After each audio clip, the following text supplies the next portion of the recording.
Bonjour à toutes et tous, dans cette petite vidéo, je vous montre un exercice type concernant la réfraction pour que vous puissiez ensuite par vous-même résoudre les autres exercices.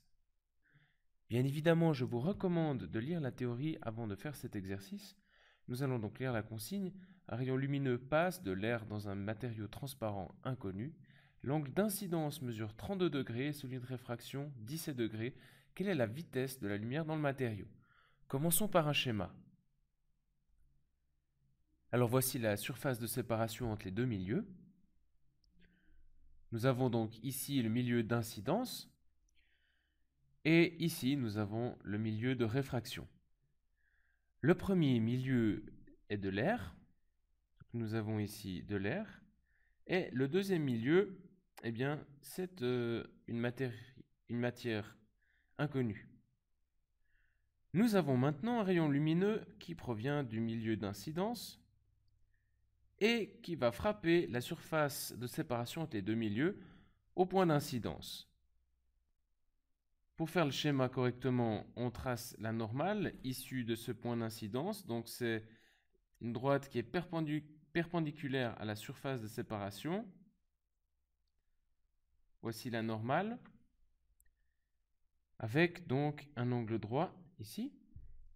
Alors l'angle d'incidence se trouve ici, alpha 1, puisque c'est le rayon incident qu'on a ici. Alors alpha 1 vaut 32 degrés, l'angle d'incidence vaut 32 degrés, tandis que l'angle de réfraction vaut 17 degrés, et donc notre rayon va partir en étant assez proche de la normale, comme ceci, et nous avons donc ici l'angle de réfraction alpha 2 qui vaut 17 degrés. Voilà pour le schéma, et maintenant nous devons calculer différentes choses permettant finalement d'obtenir la vitesse de la lumière. Alors je fais un bref rappel de la théorie, de ce que nous avons vu il y a maintenant fort longtemps, j'en conviens, dans le TP sur la réfraction. Nous avons vu que la vitesse de la lumière dans un milieu donné, par exemple dans le milieu 2 ici, c'est la vitesse de la lumière dans le vide, la vitesse de la lumière dans le vide étant les 300 000 km par seconde ou bien 3 × 10 puissance 8 mètres par seconde. Et n milieu ici, c'est l'indice de réfraction absolu du milieu en question. Dans notre problème, nous avons donc l'indice de réfraction du milieu 1, qui est l'indice de réfraction de l'air, puisque le milieu 1 est l'air, et ceci fait pratiquement 1, presque 1, c'est 1,00, et il y a quelques chiffres ici, mais pour nous, on va dire que c'est 1. Nous devons donc trouver, dans un premier temps, l'indice de réfraction du milieu de réfraction. Donc, dans un premier temps, nous allons chercher l'indice de réfraction du milieu 2, symbolisé par N2. C'est donc l'indice de réfraction du milieu dont on ne connaît pas la matière, donc on ne peut pas aller chercher cet indice de réfraction dans les tables numériques. Celui-ci, en revanche, on peut aller le chercher dans les tables numériques. Et ensuite, on pourra calculer la vitesse dans le milieu 2. Alors commençons par la première partie. Vous devez vous rappeler la loi de la réfraction.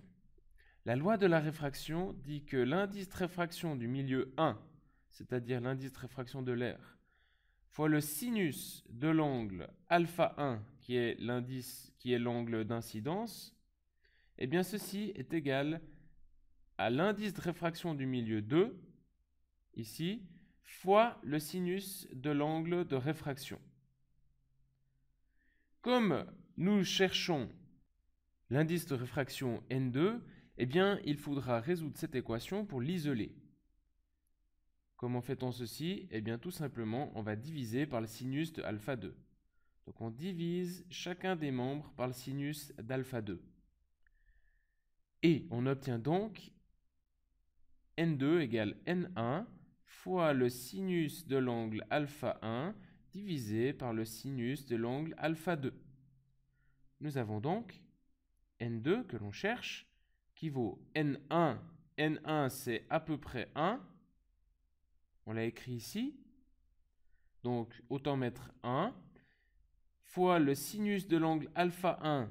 Alpha 1, c'est l'angle d'incidence, donc 32 degrés, divisé par le sinus de l'angle de réfraction que l'on connaît, qui est l'angle alpha 2, qui vaut 17 degrés.